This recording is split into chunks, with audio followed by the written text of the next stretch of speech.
Nabasuhuje abadukurikiye ni kiganiro Imboni Musesenguzi tugiye kuvuga kuri gahunda z'ubworozi mu Rwanda turebe ishusho y'ubworozi uko buhagaze ndetse n'igihe imvura imaze kugwa ese ko dusanzwe tumenyere ko habaho igihembwe cy'ubuhinzi ese habaho igihembwe cy'ubworozi turebe imirimo iteganijwe mu bijyanye n'ubworozi mu bihe biri imbere hagende yuko ubworozi bw'u Rwanda bugomba kugeraho abanyarwanda babwihazamo ndetse bagasagurira n'amasoko. Nimucikwe, nitwa Jean Pierre Kagabo.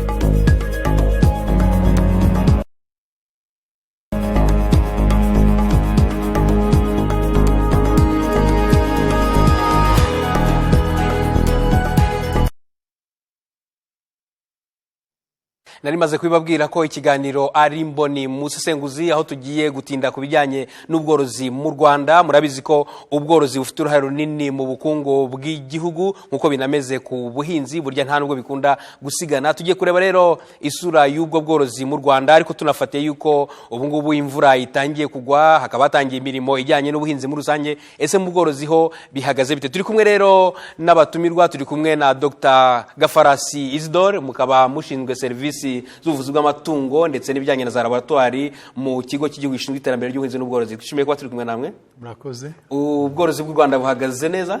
Buhagaze neza. Umuntu yayibonera he? Umuntu arebera ku musaruro ubworozi aho bugeze ubu ngubu ugereranyije n'imyaka ishize. Iyo tuburebye nk'ibibazo birebana n'umusaruro w'amata twafata mu myaka 10 ishize 2016 2016 umukamo yongera hafi inshuro 3. Urakoze cyane. Turi kumwe kandi na Dr. Methode Gasana Ngabo, urumuzabikorwa w'agateganyo gahunda ya Girinka mu kigo cy'igihugu gishinzwe iterambere ry'ubuhinzi n'ubworozi RAB. Twishimiye kuba turi kumwe namwe. Murakoze. Ubworozi bw'u Rwanda urabona ko butanga ikizere ku buryo bwatuma abanyarwanda babwihazamo hanyuma bagasagurira n'amasoko tukagabanyaho ko cyacyuho hagati y'ibyo dutumiza mu mahanga bishingiye ku bworozi none twaba twabyongera. Ubworozi buratera imbere kimwe n'izindi segiteri zose mu gihugu, bigaragazwa n'imibare y'amatungo, imibare y'ibikomoka ku matungo. Ibyo byose ni ibintu turimo tugenda twongera kugira ngo natwe dushyigikire ya gahunda ya Made in Rwanda yo kohereza byinshi mu bikorerwa hano iwacu mu Rwanda. Mbere yo kugira ibyo twohereza mu mahanga birasaba yuko abanyarwanda babanza kwihaza ku bikomoka ku bworozi. Bivuga ko ibyo bigomba kujyana na tekinike zo korora zigezweho, korora mu buryo bwa kijyambere, gushaka icyororo, amatungo akwiye, mbese n'ahantu bikorerwa byose bigatungana. Ibyo tugiye kuganira muri iki kiganiro Imboni Musesenguzi, mugume hafi mu kanya turabigaruka ku buryo burambuye.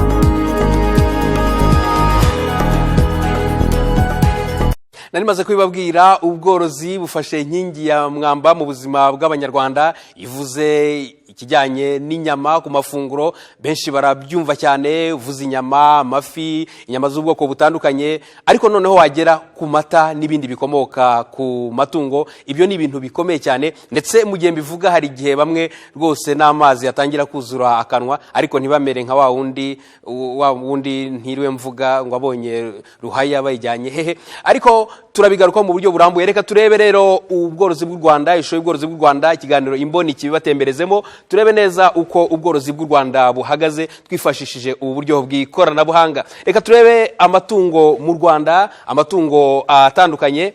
Nk'ubu ngubu muri 2011 mu Rwanda habarurwaga inka zigera kuri 1,150,000, ariko biza kugera muri 2016 zimaze kuba 1,210,000. Ariko muri 2015 inka zari zageze kuri 1,300,000. Turaza kureba impamvu byagiye bigabanuka. Tugere ku ihene zari 297 wenda n'izindi zirengaho. Muri 2012 ziba 2,200,600, ariko muri 2016 ziza kugera kuri 2,600,000 n'ibindi. Izo ni ihene zari ziri mu Rwanda, murumva inshuro zagiye zikuba. Tugeze ku ntama zari 800 zisagaho gatoya muri 2011, ariko muri 2016 ziza kugera ku 600 n'ibindi. murumva yuko zo zagiye zigabanuka nk'uko mwagenda munabikurikira ahangaha nk'uko twagiye tubibereka.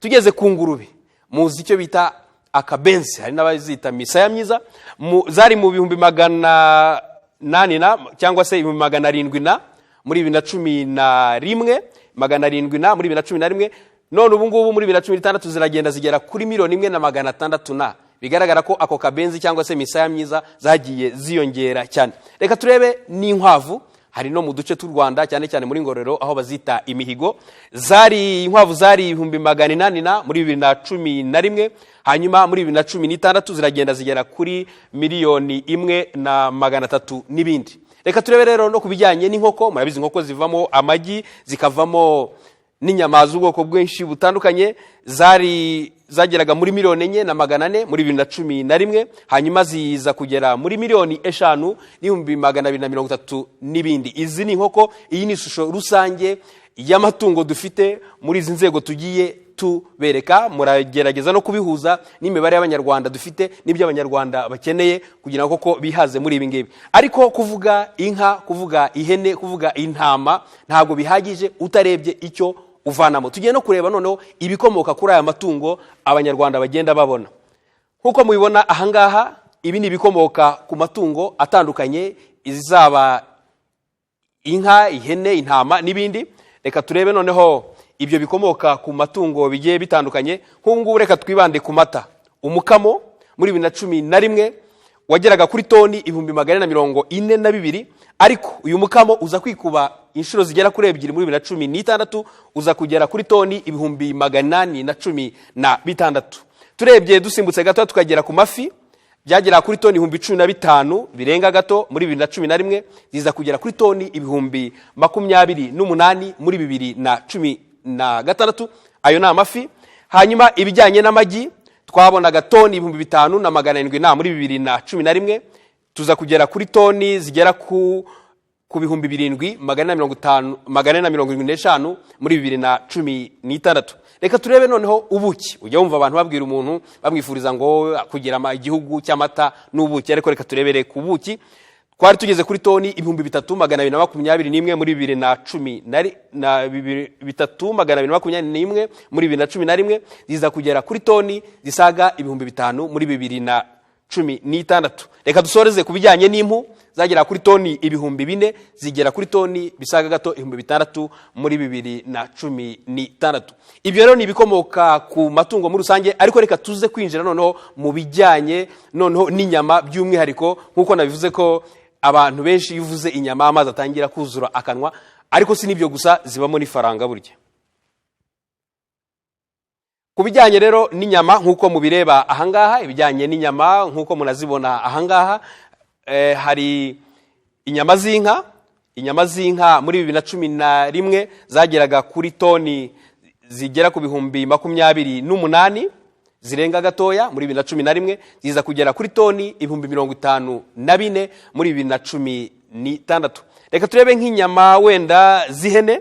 Muri 2011 inyama z'ihene zageraga muri toni 5,000, hanyuma ziza kugera, zari muri toni 15,000 mbabarire, zigera kuri toni 27,000 muri 2016.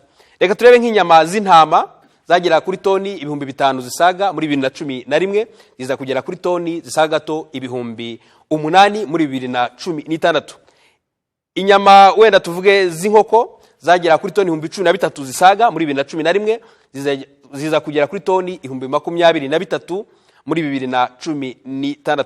Reka turebe ka kabenzi nigeze kubabwira, arizo nyama z'ingurube. Muri 2011 zagera kuri toni 7,460, hanyuma ziza kugera kuri toni 18,000 n'ibindi birenga muri 2016. Muri rusange rero umusaruro cyangwa se inyama u Rwanda rwabonye muri 2011 zigera kuri toni 73,000 birenga gatoya, hanyuma ziza kugera kuri toni 138 bisagaho gatoya muri 2016. Muri make rero ngiyo isura y'ubworozi bw'u Rwanda n'ibibukomokaho mu kuva hagati ya 2011 kugeza muri 2016. muri rusange rero tukaba tugiye kuganira turebe koko niba umusaruro tubona uhagije cyangwa se hari ikindi gikwiye kongerwaho. Ntimucikwe, mukomeze mudukurikire.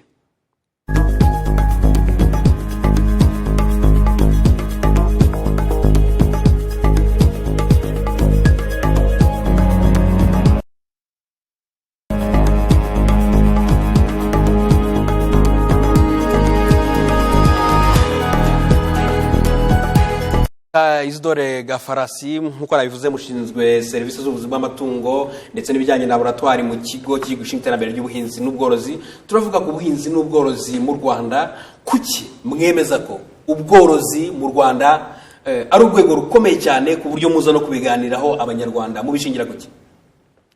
Tubishingira aho buva naho bugeze ubu ngubu. Ndabwira kubera abantu uza n'imibare tujye noneho muri icyo bita muri consommation y'abantu ugiye kubara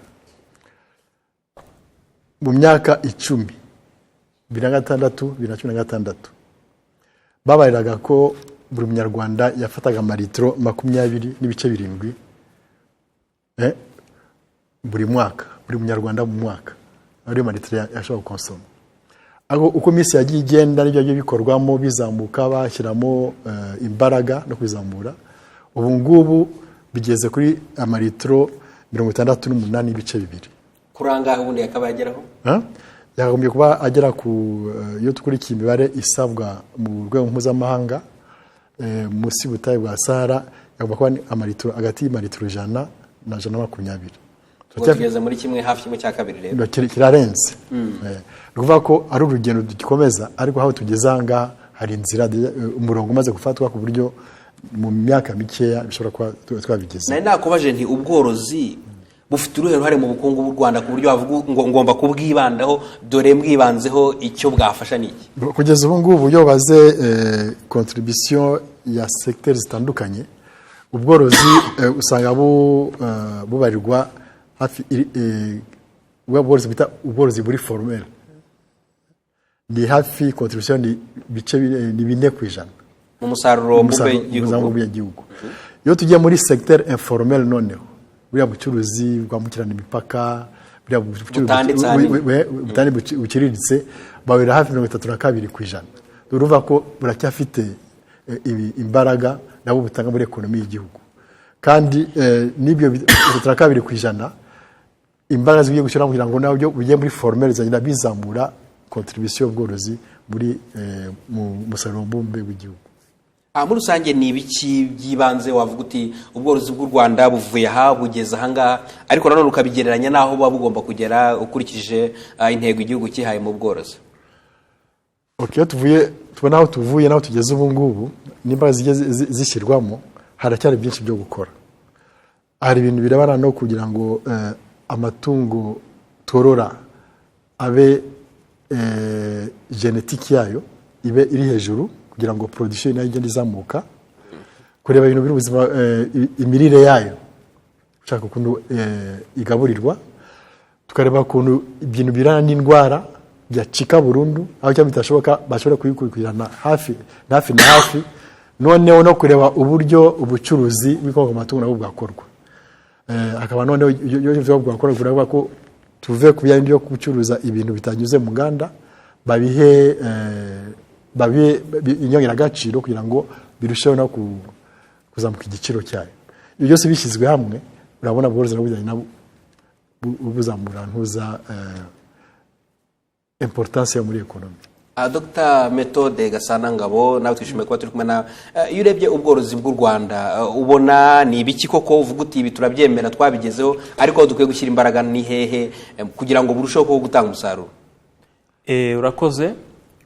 Nk'uko imibare ibigaragaza, ubworozi bw'u Rwanda hari aho twavuye hari naho tugeze, ariko turacyafite n'urundi rugendo rwo kugenda.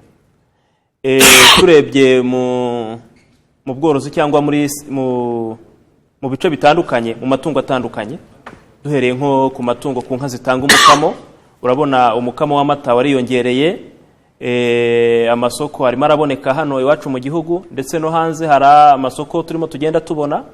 Tukajya ku bworozi bw'amatungo atanga inyama nk'ingurube, inkoko, nabyo bigaragara ko umusaruro urimo ugenda wiyongera koko, kandi cyiza dufite n'amahirwe kuko dufite isoko turarifite yaba mu bihugu bidukikije, ndetse hari n'ibihugu bya kure byatangiye kugaragaza intere y'uko bishaka ibikomoka ku matungo bivuye mu gihugu cyacu.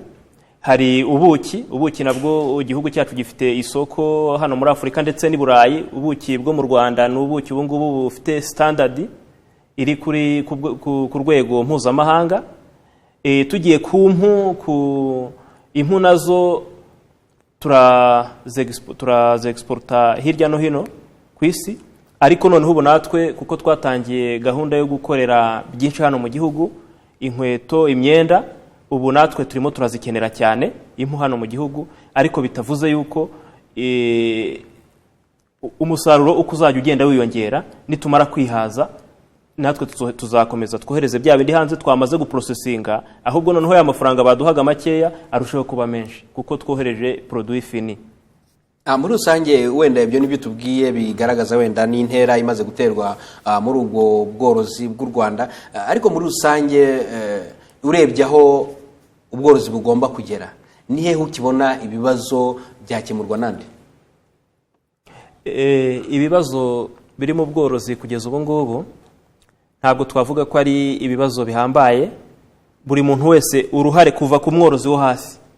Umworozi wo hasi agomba gutangira kumenya uburyo yita ku itungo rye, kuva kuri buri kintu cyose, kuva ku buryo aryitaho, uburyo arigaburira, uburyo aririnda indwara, kugera ku nzego z'ubuvuzi bw'amatungo, ndetse no kugera ku nzego zo hejuru zifata ibyemezo, zishyiraho polisi, hakabaho ingamba zitandukanye. Ibyo byose nidushyira hamwe ubworozi bwacu buzarushaho gutera imbere.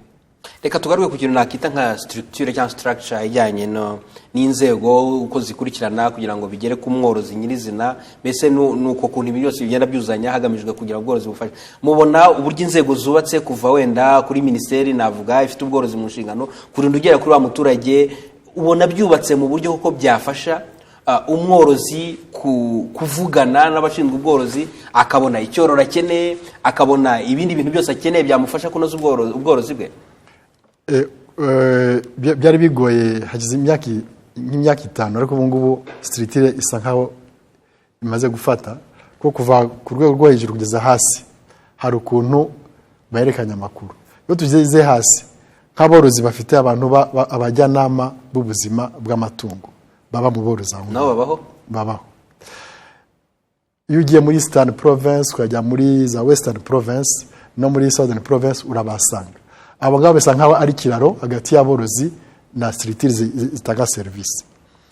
Abo bantu barahuguwe, baba ibyangombwa by'ibanze, bashobora gufasha umworozi. Iyo yavuze ikibazo kirenze aho ngaho amagana veterinary umurenge. Ubu ngubu buri mirenge yose yo mu gihugu ifite mu veterinary wabyigiye kandi ufite ibyangombwa byose agiye kubafasha. Ntabwo ibintu tufite hasize imyaka 5. Hari ibirebana n'uzana za gahunda zihariye mu bworozi, haba mu gutera intanga, haba mu gukingira, haba mu kwegera aborozi babigisha ukuntu bagomba gutera ubwatsi, kubuhunika, kubukoresha mu gihe bisabwa. Izo system zamaze kujyaho. Urakoze cyane. Reka ngaruke ku bikorwa remezo bijyanye n'ubworozi biba bikenewe kugira ngo aborozi babone ibikorwa remezo. Turavuga mu ntara y'Iburasirazuba, turabizi hakunze gucana izuba, n'ahandi rikunze gucana. Hari ibintu byitwa ibidamu, ariko abantu bambabarira byumve neza, ni za valley dams, aho inka zishobora kubona ibyo bidendezi birimo amazi, inka zishobora kubona amazi yo kunywa. Ibyo ni ibikorwa remezo. Hari ibijyanye no gufuhira, kurinda indwara n'ibiki. Mbese ibijyanye n'ibikorwa remezo mu bworozi bihagaze bite? Ubwo ndavuga n'inganda zongerera agaciro uwo musaruro, utubwire muri rusange uko bihagaze. Urakoze cyane. Ku bijyanye n'ibikorwa remezo muri iyi minsi by'ubworozi, hari icyo warukomojeho kijyanye no kubika amazi, ubwatsi. Ni byiza cyane kuba tugize iki kiganiro mu ntangiriro ya sezo nk'uko navuga ku gihe cy'umuhindo, kuko ni igihe cyiza umworozi agomba kwitegura kugira ngo anoze ubworozi bwe kugira ngo bubonemo umusaruro. Muri iki gihembwe mpereye nko ku kijyanye no guhinga ubwatsi, nicyo gihembwe navuga umuntu agomba guhingamo ubwatsi kugira ngo tuzagere mu gihe cy'izuba bwa bwatsi bwareze ndetse waranabuhunitse.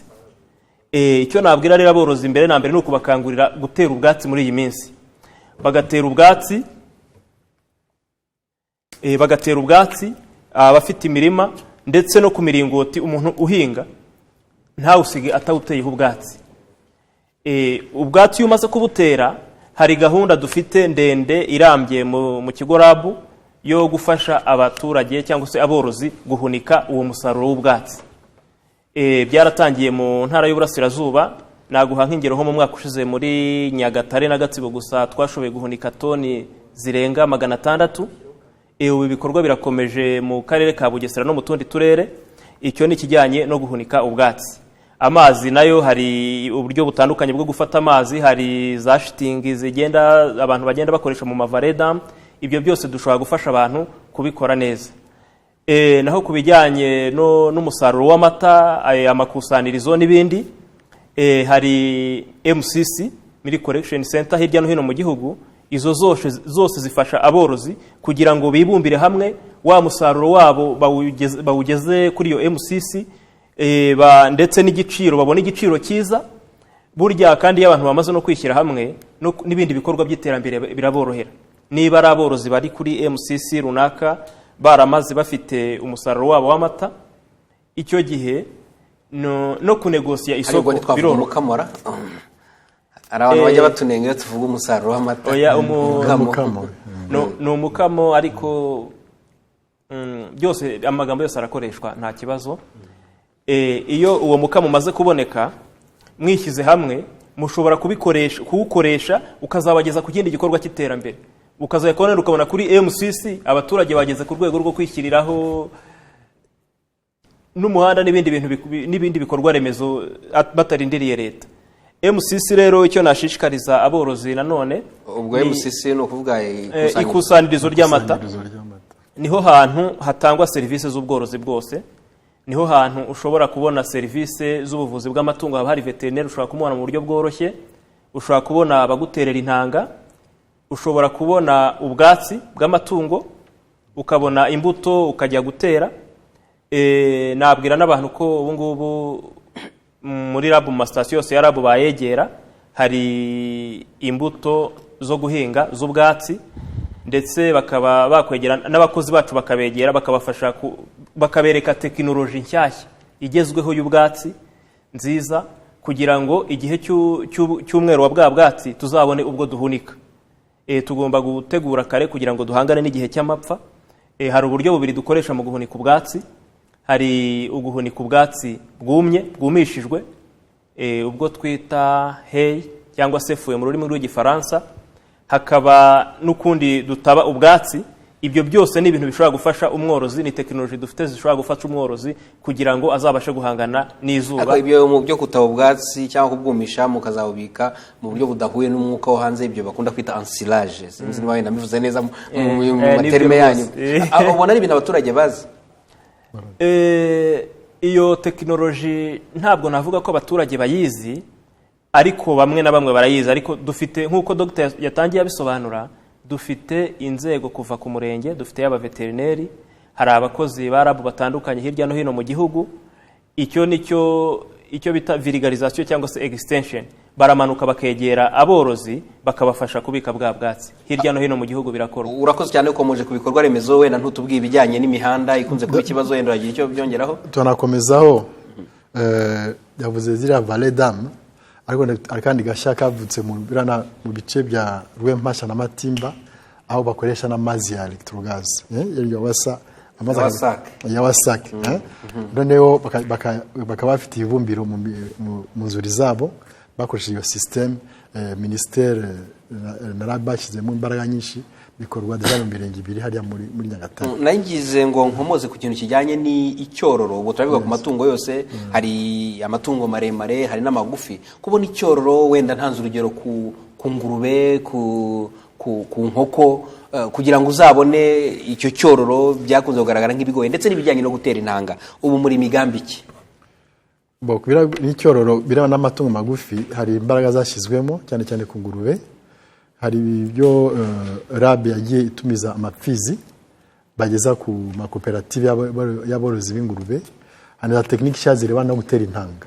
biturutse ku bakoresha intuza system y'indanga bafata ingurube za ameliore banyana badifise icyo kintu ni nacyo kigiye gikorwa mu borozi b'ingurube mujye kubasura masanga ari bikorwa kandi bitanga umusaruro ku nkoko ubungubu ntabwo icyo dufasha aborozi ni kubagwira bashobora kuvana icyororo cyiza cyo bita les parentaux ku buryo bashobora kubidistribuwa n'aborozi banabegera bakabafasha bakaberekaho bashobora kubivana ibyo byose birakorwa muri rusange ibintu birabana no kubona icyororo cyiza kifite umukamo umusaruro mwiza haba w'inyama cyangwa zifite umukamo mwiza byose RAB ishyiramo imbaraga ku nka hari amoko atandukanye hari abashaka kujya mu bworozi bw'inka zitanga amata bafite ukuntu abo babegera bakabigisha bakabashaka n'ibyangombwa abakeneye inka z'inyama nabo barabafashamo kimwe no ku matungo magufi nabyo birakorwa haba no ku nkwavu nubwo bavuga ko hari za effort zikorwa ngo bashakire inkwavu ziri ameliore zifite umusaruro uri hejuru kuruta zira tumenyereye hano mu gihugu. Wenda hari ikibazo nakabaye nakubajije kubijyanye wenda tubimenyereye ku nka ubu abanyarwanda batunze inka umuntu yavuga ngo bangana iki kwijana kuko turabona muri 2016 bari bageze ku inka zarigeraga kuri 1,200,000 ari ukabona muri 2015 zagera kuri 1,300,000 wanambwira impamvu aho ngaho byagabanutse wenda unambwira ikintu yanye no kuvugurura icyororo tuzi ko twari dutunze za nka zacu za nkore cyangwa se za gakondo niko nazita ese ubundi bwo kugenda uzigabanya nta kibazo bizadutera uzana zino biti za kizungu ikigamije ubungu naho ikiri umubare w'amatungo ikigamije ubungu bareba umukamo umugamo ugenda uzamuka wabona inka imwe ikama amaritiro 30 kandi umuntu yarafite n'inka nka 20 atagiza kwikwayo maritiro ari bashira imbaraga ibyo tubigeze herero tuva kuri za nka zitawutanga kuri kamera ubungubu imibare inka zikiri local zangi local ubu zigeje hafi kuri 38%. Amacross niyo usankaho izivanze ari hejuru birenga 50% asigaye akabari zazindi zifite nyine abantu bakunda kwibaza izo nka za wisi za lokale cyangwa se inka za gakondo ziramutse zirangiye burundu izi nka muzana abantu benshi bakunze kuvuga ko ntiziza ziratanga ariko ntizikomeye nka za zindi ntimutekereza ko no mu bushakashatsi bishobora kuzabageraho ikibazo ko zira nka za gakondo nizo mukunze guheraho mukora ibyo bita amelioration génétique cyangwa se kuvugurura icyororo uretse ibyo ngibyo hari na system yo kugira ngo dusigarane nibura umubare mukeya waziriya za gakondo kandi nazo zikorwa ubushakashatsi hari inyambo batangiye gusabisha nazo zikorwa hari n'izindi bushakashatsi bukora kugira ngo nibura iriya yasushiro kandi ikomeze ariko turebera mu rwego rw'ubushakashatsi ibyo bikenewe ko bishakishwa iyo tugiye noneho muri production byo gushaka umusaruro dushaka umusaruro aho ushobora kuvana vuba kandi byafasha abaturage bikabanamira vuba ariko nazo zirakurikiranwa uzasanga no mu borozi benshi haba muri Nyagatare na Kayonza haraborozi bafashe ka specialité yo kugira ngo bore ziriya nka z'inyarwanda abandi bitewe na ntuzana n'ikigambiriye mu bworozi bwabo reka tugaruke noneho kuri icyo kijyanye n'ubworozi mu buryo rusange ku bintu byibanze abantu baba bakeneye mu bworozi bwabo reka tuvuge ku bijyanye n'igenamigambi nk'ubu ngubu twahoze twibaza ngo igihembwe cy'ihinga kigiye gutangira mu bijyanye n'ubuhinzi ariko mu bworozi igenamigambi rimeze rite umuturage afitemo uruhe ruhare ku buryo yaba azi ngo ibikorwa ngomba gukora n'ibi nzafashwa n'inzego izi n'izi ubundi turabizi mu buhinzi ubaho bazagurira ifumbire barahazi amafaranga bazayigura ariko si imiti runaka ibintu n'ibi bikenewe bazi aho bazayibona iki gihembwe cyangwa se iki gihe cy'imvura kigiye kuza bagikoresha bate kugira ngo bategure n'ibindi bihe by'izuba bizaza uko abaturage bakwitwara muri iki gihembwe nkuko nigeze kubivuga mu kanya gashize nuko n'igenamigambi rimeze mwateguye ikibundi mu igenamigambi ryacu uko riteguye ubu ngubu muri iki gihembwe icyambere no gushishikariza abaturage gutera ubwatsi bagatera ubwatsi mu mirima ndetse no ku miringoti ntibahasige kugira ngo bazabone ubwatsi buhagije icya kabiri twateganije mu bijyanye n'ubuzima bw'amatungo, hari igikorwa cyo gukingira indwara ziboneka cyane cyane muri iki gihe nk'indwara y'ubutaka. Hari indi ndwara yitwa Rift Valley Fever, nayo ni indwara duteganya gukingira muri iyi minsi, muri iki gihembwe cya mbere. Bitabujije ko n'izindi ndwara tuzakomeza kuzikingira, ariko muri iki gihembwe ni izo ndwara ebyiri dushyize imbere. Dr. ibikorwa muteganyije mu igenamigambi ryanyu muri ubu bworozi umuntu yakitega, umuntu azabona ni ibihe mu by'ukuri? Icya mbere ku birebana n'ubwatsi bw'amatungo, hari imbuto zihari ziri bashobora kugeza ku borozi muri iyi sezo, nabo bashobora no gutangira gutera. Ubwo buri hehe babibona he? Mu masitasiyo Seyarab hari abakozi babishinzwe kandi bashobora kubafasha kubona izo mbuto, kandi hari na kampani y'imikorwa babereka uretse kuba bafite izo mbuto ariko n'ukuntu bazitera n'ukuntu bazisarura kugira ngo bafate ibyangombwa byose bibashe. Hari umuhigo se mufite uvuga ngo turashaka kuzagera ku matungo ya naya, turashaka kuva kuri litiro zingahe wenda ku nka yakamwaga bigere kuri iyi, turashaka kuva ku nkoko izi n'izi, mbese mu by'ukuri igenamigambi mufite muvuga ngo turashaka ko tugera aha ngaha mu gihe runaka biturutse muri ibyo bikorwa by'ubworozi? Kugeza ubu ngubu iyo tubara neza umukamo rusange kuri buri nka tubarira amalitiro 5. Donc harimo zikama amalitiro 40, hani zitagera no kuri litiro. Iyo ni impuzandengo. Impuzandengo. Iyo dushaka kugira ngo iyo mwanya tuyivane kuri ibyo 5 n'igice tugeze nibura ku malitiro 7. Ibe ntuza ariyo target kugeza ko umwaka urangira. Kubera umusaruro w'inyama dushaka kugira nibura production tutari dufite nayo izamukeho. Kandi inzira zikoreshwa haba mu nyama bakoresha ari amatungo yose, cyane cyane amatungo magufi, ariyo ingurube, ari inkoko, ari inkwavu n'ariyandi mumenyereye kujya mubona. Kubira noneho no kuorganiza none ubucuruzi byo gushyira imbaraga muri za MCC, ukuntu umusaruro wose ugera kuri MCC, aho ku ikusanyirizo, aho ngaho service zikenewe kuboneka ku mworozi zibe zihari. Ariko bafite ikibazo cy'imihanda ahantu banyura kugira ngo ayo mata batanayabogora bayagezeyo ku gihe atarangirika, ibipimo bifatwe yujuje ubuziranenge. Haracyari ikibazo aho haracyari mu kibazo, ariko hari n'imbaraga zikorwa kugira ngo iyo mihanda ikorwe. Hari imbaraga zikorwa kugira ngo abantu nabo aho babikorera nabo bakore ubuziranenge bwubahirizwe, nuko batwara uwo musaruro naho ubuje ibijyango bisabwa. Ni ibintu bikomeza kandi dushiramo imbaraga kugira ngo babigishe, babegere, babafashe, kandi ibintu cyose bishyiramo imbaraga. Dr. Methode, nigeze kucamo wenda wari ugifite byinshi ushaka kuvuga ku bikorwa muteganya muri minsi turimo yanye no guteza imbere ubworozi, wenda hari ahandi wari ugiye kutugeza? Reka mpere kuri icyo musorejeho cy'imihanda n'ibikorwa remezo bigera ku borozi.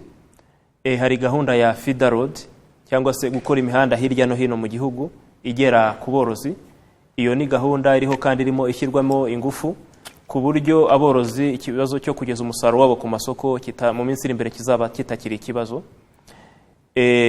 Icyo ni kimwe kandi cy'ingenzi kiri mu gukorwa. Ibindi byo nari nkivugaho n'ibijyanye n'indwara z'amatungo, uburyo turimo duteganya gukingira indwara kugira ngo tuzirinde.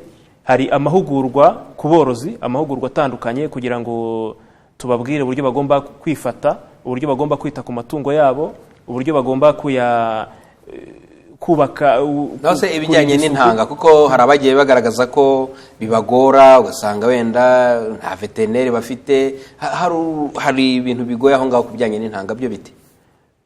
Ibijyanye n'intanga kugeza ubu ngubu hari abaveterineri benshi bagiye bahugurwa mu gihugu batandukanye bakora iyo serivisi. Ikigo RAB gifite intanga z'ubwoko butandukanye, bashobora kuza bitewe n'umworozi izo yifuza. Abaveterineri abo nkubwira bahuguriwe hirya no hino mu gihugu baza gufata izo ntanga bakeneye, bakaba baterera buri mworozi wese ukeneye serivisi ashobora kuyibona. Abaveterineri bamaze kuba benshi, ntabwo bikiri ikibazo ibijyanye no guteza intanga. Musanzwe mubyumva rero, numvise umuntu aririmba ngo tworore ihene n'intama inkwavu n'ingurube ngo ukeneye ufite itungo rikakugoboka. Watangiye unabivuga ko ubworozi bufite uruhare runini mu bukungu bw'imiryango menage cyangwa household, wabikomojeho, ariko reka turebe noneho ku bijyanye na cya kintu twatangiye tuvuga cyo kwigira muri ibi bijyanye n'ubworozi, ko bikigaragara ko ibikomoka ku bworozi byinshi bituruka hanze, yaba ari iyo mishwi y'inkoko usanga ngo mu Bubiligi, ngo muri Uganda, kubikorera hano birasaba iki, ariko n'ikindi nk'ibikomoka ku mata ugasanga nka miliyoni, niba ntibeshya, miliyoni 2 z'amadolari niba nduva zinarenga z'ibikomoka ku mata abanyarwanda batumiza hanze. Dr. Gafarasi, iki kintu cyo kugira ngo twigire tugire ibikomoka ku matungo bihagije tubyihazemo dusagurire abandi, bigeze hehe? Wenda nabwo watwereka uko tugenda tubyihazamo n'icyerekezo gihari. Ntabwo ibintu bikorwa ku munsi umwe, ni urugendo, kandi urugendo tumaze gukora urugendo nawe rushimishije. Icya mbere, inzira irebana no kongera umukamo, inzira ndende, kandi aho tugeze aha ngaha birafasha. Hari ibyatangiye gukorwa ku birebana no kongera agaciro ku biva ku matungo, haba ku nyama, haba ku mata, haba no ku magi. Ku mata muva fromage z'u Rwanda, iriya cheese bajya bakora, niyo produit urebe hano muri bice byo muri Afrika. Iyo ugiye nko muri za Gabon, za Libreville, iyo babonye fromage ivuye mu Rwanda barihutira kuyifata kuruta iriya fromage ivuye mu Burayi. Kubera iki? Kubera ubwiza bwayo, kubera ikintu gikozwe biri naturel, kandi n'ukuntu na goût yayo ukumva nayo ibateye ishema. Hari imbaraga zikora kugira ngo ubuziranenge bw'ibyo bikomoka ku matungo nayo bugende bwiyongera. Niyo usanga serivisi zacu, usanga Minagri ikora na RSB kugira ngo ibintu birebana na karite nayo ishobore kuba neza. Mushobora kwibaza nk'ubu ngubu, iyo urebye amata y'u Rwanda, Inyange ifite isoko rigenda ryiyongera muri Kenya, ukaza ngo kubera iki? Kandi muri Kenya ari wumva ko bafite amata menshi mukamuruta bo mu Rwanda. Ni kubera iyo karite y'amata yacu niyo baba bashaka, kandi ugasanga noneho birebana ntuzira karite tufitemo imbaraga. None wambwira impamvu ibikomoka ku mata izo fromage uvuga tufite nziza, ariko nakubwira ko miliyoni zirenga nk'ebyiri z'amadolari z'ibikomoka ku mata dutumiza hanze. Ubu sinavuga ibijyanye n'inyama, yaba amafi, reka mvuge ku mafi. Mu Rwanda dufite ibyuzi, dufite iki, kuki ibyo bintu bijya bikomoka ku mata, ya amafi n'inyama muri rusange tukibivana hanze ku bwinshi? Tubigeze hehe? Ese nko kwijanisha ubu tugeze uko imyaka igenda iyongera, ni nako nabyo bigenda bigabanuka. Iyo ufashe example nko 2010 ukareba nido zingiraga mu Rwanda ko zanganaga, ukora n'uyu mwaka urasanga n'ugene no mu miryango ibagiye bakwakira bakuzaniye icyo kunywa n'amata bazana y'u Rwanda, yandi y'amanido byaracitse mu miryango myinshi cyane. Sinzi marabiremaretse. Ntabwo mbizi, ariko ubwo twabikurikira twareba. Muzakora ubushakashatsi, muzakurikira muzareba. Cyane uko zihenda iki cyangwa zacitse kubera zihenda. Ntabwo ari ko zihenda, ko amata ubu ngubu baraboneka, aho ushatse amata urayabona. Iyo ni difference. Mbereho kuyabona byari bigoye, ariko mwe araboneka. Ngaho mbwira amafi basi. Amafi urabona twebwe aho produce amafi ni mu kiyaga cya Kivu n'ibiriya biyaga bindi, noneho anefo zikorwa mu byuzi. Yurebe iriya tableau batwereka hariya ku na production y'amafi kuva ku matoni 14,000 kugera ku matoni 28,000 arenga. Hari imbaraga yashizwemo gusatisfeza demande, nayo ni process byagenda bikomeza, ariko hari imbaraga zikorwa mu bworozi bw'amafi bikora mu byuzi, hari imbaraga zimo zikorwamo ku buryo bakoze projection bashobora kubona ko mu myaka 5 iri imbere production y'amafi ishobora kurenga amatoni 100,000 birenga hano mu Rwanda. Bakoresheje izo systeme, hari bakorera muza ubworozi bw'amafi mu biyaga bakoresheje ari amakaje, bakoze ubworozi bw'amafi bakoresha ibyuzi. Ariko ibyo ni teori nyine, turashaka ibijya mu bikorwa birajyamo gute? Na pratique urabibona mu bikorwa aho tuvuye naho tugeze ubu ngubu. Mu gihe cy'imyaka 5 gusa production yikubye kabiri. Yo jana ni example. Tuvuga ko ntawari teori. Yikubye kabiri, ariko abaturage bo bikubye kangahe? Abayakeneye bo bikubye kangahe? Abakeneye efforts zikorwa zagiraho kugezaho nabo bashobora kuvura iyo bezwe, ariko ubu ngubu haracyari urugendo kandi barazo gukorwamo miyo. Hari utwa Manzi David yaradushimiye nyine kino kiganiro abaza ati tubabaze ingamba mwamufite kugira ngo mukwirakwize inka za kijyambere nk'imfizi ngo zigere ku mubare munini w'abaturage. Sinzi iyo gahunda niba yabihari. David icyo namusubiza, hirya no hino mu gihugu dufite abantu batera intanga bashobora gukwirakwiza icyo cyororo. Ntabwo icyororo gikwirakwizwa n'imfizi gusa, ahubwo twakangurira abantu guteza intanga, kubera ko ni uburyo bwiza bwo guhitamo icyororo wishakiye. Ushobora guhitamo mu mfizi nyinshi zitandukanye, ariko iyo ufite imfizi imwe niyo uba ufite gusa.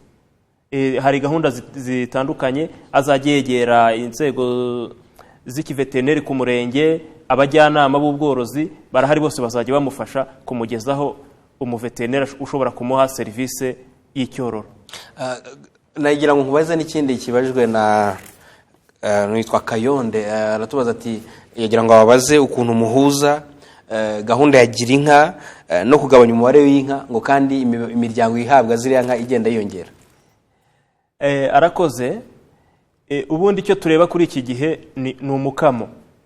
Niba twaravuye ku nka 1,300,000 tukagera kuri 1,200,000, 1,200,000 zari inka zitanga litiro 2 ku munsi, tukaba tugeze ku nka 1,200,000 zitanga litiro moyenne 6-7. Icyo tureba twe n'umusaruro. Gahunda ya gira inka yo uko ihagaze,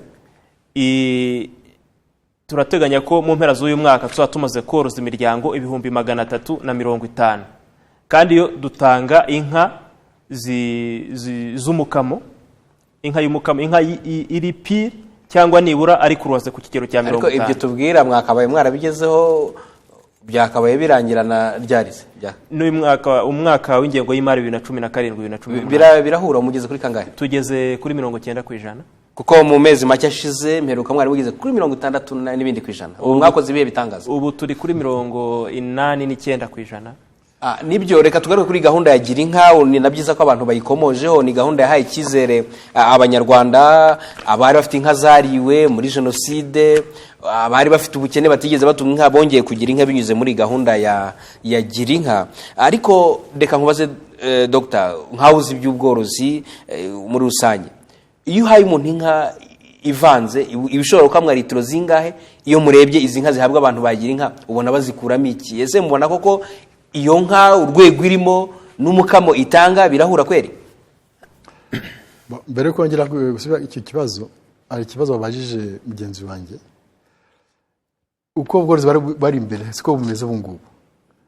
Mbere wasanga concentration y'amatungo ari muri Eastern Province, ariko ubu ngubu nize gahunda zagiye zibaho, iriya vugurura ry'amatungo yo kugabanya ziriya nka za local bazamura ntuza, ubworozi busa nkaho buri reparti mu gihugu cyose kimwe, cyane cyane Gicumbi.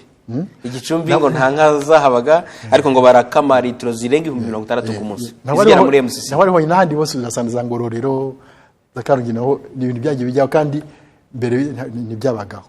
Urabona iyo repartition mu gihugu baso equitable ku y'amatungo ni ikintu baje gushima, kuko abantu bose bafite accès ku bikomoka ku y'amatungo. Ako iyo urebye amafaranga mugura iriya nka yagira inka, sinzi wenda uraza kutubwira imwe muyigura ngahe n'umusaruro uvamo birahura? Angako cyo kubira ko iyo ugiye uganire n'aborozi bonyine, umuntu nta nka yarafitiwe, afite umurima gusa, umurima nawe utafite nawe umugeza, none inka igeze mu rugo iwe. Iyo nka igeze mu rugo rwe ntabwo ibarira amata gusa, hari n'ifumbiriza, ukabona production y'ubuhinzi nayo irazamutse. Yose ni income zigenda ziyongera kubera iyo nka yageze mu rugo. N'amata abona hagati y'amaritiro 5 uzamuka hari income bizanira mu buryo bonyine iyo begereye baguhanuza témoignage yuko bari bameze mbere nuko bameze ubu ngubu. Nibyo metode kubera ko na uri umuzabikorwa wa gahunda ya Girinka musange wagira icyo bivugaho muri rusange. Hari ibyakuze kugaragara ko usanga abantu bategura gutanga inka muri gahunda ya Girinka hari igihe bagira gutya bakazitanga bagira ngo basozanye n'umwaka w'ingengo y'imari ugatanga bagiye kuzitanga mu mpeshyi igihe ubwatsi bari buke. Icyo kintu urakitubwira ingamba zaba zarafashwe ariko natubwire uruhare rwa Girinka yazanye mu bworozi bw'inka hano mu Rwanda niba ubonaho ko hari ikintu yazanye gifatika. Girinka ifite uruhare rukomeye cyane mu iterambere ry'ubworozi ariko cyane cyane no mu iterambere ry'imibereho myiza y'abanyarwanda. Itangira gahunda yayo yari ukugira ngo izamure imibereho myiza y'abanyarwanda, izamure ikigero cy'imirire, ifashe abanyarwanda kongera kugarura umuco n'urukundo byo kugabirana, ndetse inanafashe no kugira ngo twongere umusaruro w'ubuhinzi binyuze mu gutanga ifumbire ku nka. Kugeza ubu rero inka zitangwa zose muri gahunda ya Girinka nagira nkubwire ko ni inka ziba zamaze guseleksionwa na timu y'abaveterineri batandukanye ba Arabu aho zizatangwa mu turere, kandi hari amabwiriza ya Minisitiri w'Ubuhinzi n'Ubworozi agaragaza inka igomba gutangwa muri Girinka uko igomba kuba imeze. Inka yose igomba gutangwa ntabwo igomba kujya munsi kurenga ayo mabwiriza. Ariko metode bivunika amabwiriza turabizi aba yanditse neza na politike ziba zanditse neza, ariko nshingiye no ku bibazo byagiye bigaragara mu bihe byashize ugasanga abagomba guhabwa inka ntibazihawe, hari n'amanyanga yo kuzigurisha yagiye agaragara. Muri rusange ibyo ngibyo mu gihe tuganira ku bworozi mu bihe biri imbere no muri gihe gitangiye byo mwabifatiye izihe ngamba kuko amabwiriza yo turabizi abahari. Ibyo bibazo byabayeho mu myaka yashize rwose ntawakwirengagiza ko byabayeho, ariko kugeza ubu aho duhagaze kuri uyu munsi nicyo nakubwira nti ayo mabwiriza ahari kandi arakurikizwa. Ubu ngubu navuga ko gahunda ya Girinka ishyirwa mu bikorwa ku kigero cy'100% uko yateganijwe. Ibyo byose byo ku ruhande hagiye habaho ibyaha amakosa arahanwa, kugeza ubu duhagaze neza nta kibazo dufite muri gahunda ya Girinka. Ibyo bintu byo gutanga inka se mu gihe cy'izuba ubwatsi butariho ugasanga abantu benshi barimo barazitanga mu gihe cy'impeshyi no kubera ibyo byo ntabwo nabihamya kubera ko inka umwaka wose ziratangwa, ariko iyo tugiye guha umuntu inka nk'ubu abazahabwa inka muri uyu mwaka wose kuva mu kwa 7 kugera mu kwa 6 umwaka wose w'ingengo y'imari, turabahugura tukabashishikariza no gutera ubwatsi ndetse tukabasura tukareba ko bwa bwatsi buhari, ndetse bamwe na bamwe tubafasha no ahari aho hashobora kuboneka ubwatsi tubafasha no kubuhunika. Niho naguhaga urugero ko mu ntara y'Uburasirazuba twashoboye guhunika toni 600 umwaka ushize. Nk'ubu ngubu mu karere ka Bugesera tumaze guhunika toni zirenga 100, nizo ubu abantu barimo bahabwa inka nizo twabahaye. Hari ibikumba rusange bigiye bitandukanye, ubu turabasapotinga mu buryo bufatika, yaba mu buryo bwo kubaha imbuto yo gutera y'ubwatsi, ndetse n'ahagaragara ikibazo cy'uko hagaragara ubwatsi bukeya turabasapotinga kugira ngo gahunda ikomeze igende neza. Urakoze cyane. Ingaruke kuri Dr. Gafarasi, hari Isaac Mahoro nashimira cyane nawe ugize uruhare muri kiganiro mu buryo bw'ikoranabuhanga dukoresha, avuga ati mbabaze ari dépense zigenda ku nka na revenue cyangwa se ikivamo ikinini iki ngo mubitangeho n'ibisobanuro ndetse n'ingero. Hano ndabona babyibanzeho cyane, ngira ngo Girinka ni gahunda koko abantu bafite ku mutima. Icyo batanze nicyo umuntu avana. Icyo mutanga nicyo umuntu avanamo, ikinini ni ikihe niba mufite n'ingero? Kubibara mu mwaka umwe ntago byaba bifite ishingiro, ariko iyo ubaze igihe cyose cy'ubuzima bw'itungo icyo uyitanzeho, iyo ugiye kuyigura leta yigura amafaranga hafi 150 iriya bagiye gutanga, ariko akaba ije ari inka ihaka, ari inka iyivuza mbere uyiha muturanyi wawe, ntabwo ushobora kwibana mu mafaranga ibaswe. Aramata izana, hari ifumbire izana, hari noneho ibizakurikiraho igenda zijyana zivuga ku iryo tungo. Ibyo byose ibintu ugize mu mibare usanga dépense wayikoreye par rapport ikivamo, haba mu mibereho ya nyirayo, haba mu bibanire ye n'abaturanyi be, haba mu gukemura ibibazo bya umunsi ku wundi ntabwo wabikompara mu kubibara mu iyo saha. Wenda tugarutse ku kintu gikunze kuvugwa n'ifumbire nk'ifumbire yabo baje bose bahera bakubwira ifumbire, ariko ndibuka ko gahunda yagira nk'ijya gutekerezwa hari no gusubiza ikibazo cy'imirire nkuko wanabikomoje. Hari mwarimu Kayonde nawe yarambwiye ati hari aborozi bamwe bahisemo kwiyororera ibimasa ngo nibyo bibaha ifumbire vuba. Urumva none se niba umuntu ageraho imva yakorora ikimasa cyangwa se ukamuhinka ya frizone ivanze kuri 70% muvanga kuri mikangahe hejuru ya 50%, hejuru ya 50%, niba koko uwo muntu yarashakaga ifumbire ntabwo wakabaye umuhinka ivanze kuri, bigaragara ko hari ikigendere cya byombi cyane cyane amata. Je ntabwo navuze ko hari ikibazo cy'ifumbire. Cya mbere ni dora inka ifite umukamo kandi ashobora kugira reveni iri constant ivuye kuri uwo mukamo agenda agurisha kandi nawe asubiza n'ibibazo bye by'imirire. Murakoze cyane, wenda tunabashimira. Turageze no ku musozo w'ikiganiro cyacu, akaryoshye ntigahora mwitama. Twavuze inyama, twavuze amata, twavuze ubuki, byose byari biryoshye, ngira ngo nitwagiye tumenye ko ibintu tugendesha. Ariko Dr Methode, twanzura muri rusange igihe tuvuga ubworozi bw'u Rwanda nicyo tubutezeho, nicyo abantu babutezeho muri rusange, wakanzura uvuga ko ubworozi bw'u Rwanda bugomba kugera ku ruhe rwego, ese abaturage bo bagomba kubigiramo uruhe ruhare? Mwebwe murazana iki nk'abatekinisiye? Urakoze. Ubworozi bw'u Rwanda bufite icyerekezo cyiza, ariko navuga ko uruhare rutangirira ku muturage ku mworozi. Wowe mworozi tangira ukore ubworozi bwawe kinyamwuga, ube umworozi w'umwuga, wumve ko hari aho uri, hari naho ushaka kugera. Nkatwe nk'inzego nk'abatekinisiye cyangwa se leta, hari polisi ziriho zo guteza imbere ubworozi. Hirya no hino mu mirenge nk'uko nakubwiye n'ahandi tugiye dufite abaveterineri n'abandi bakozi bakora mu bworozi. Inshingano zacu ni ukugira ngo twegere wa mworozi, tumwegere, tumufashe gutera imbere, tumufashe guteza ubworozi bw'imbere, tumufashe kugira ngo umusaruro ko kuboneke. Niryo terambere ry'igihugu cyacu, kuko natwe uruhare rwacu rugomba kugaragara nk'ubworozi. Urakoze cyane Dr Gafarasi, tubashimira n'umwanya mwaduhaye. Turabizi ko u Rwanda ntabwo dufite ubuso bunini cyane ngo worore ureke amatungo azerere mu buryo rusange. Wagira inama ko abantu bakorora gute igihe badafite ubuso bunini? Wakanzura ubabwira iki ko imikoranire muteganya mu gihe kiri imbere ari iyi? Na niyo politiki ya minisiteri kugira ngo ubworozi bukomatanyije n'ubuhinzi kandi bworowe kijyambere. Niyo ntuza, niyo orientation. Kuko twebwe nta ubutaka bwacu ni limité, nta tucyo kubwagura, ariko ubwo dufite tubyaza umusaruro uko bimeze. Gute? Bavuze nabo birebana inka ziri mu kiraro, amatungo nayo agashakirwa ibibeshaho biza mu buhinzi, nawe agahingirwa, akategurirwa ubwatsi, bakabugabura mu gihe cy'isarura. Ibiya byose biriya bisigazwa byo mu buhinzi nabyo bakabikoresha kubigaburira, noneho ibivuye mu bworozi nabyo bigafasha mu kuzamura ubuhinzi. Iyo niyo ntuza, iyo integration ishobora kutuzamura, kudufasha kugera imbere. Nari narangiza ko message yari ingenzi mu byo byatuje ahangaha. Iyo cyesho bavuga sezo y'ihinga, aborozi bumva ko bitabareba kandi aribo bireba kuruta n'abahinzi.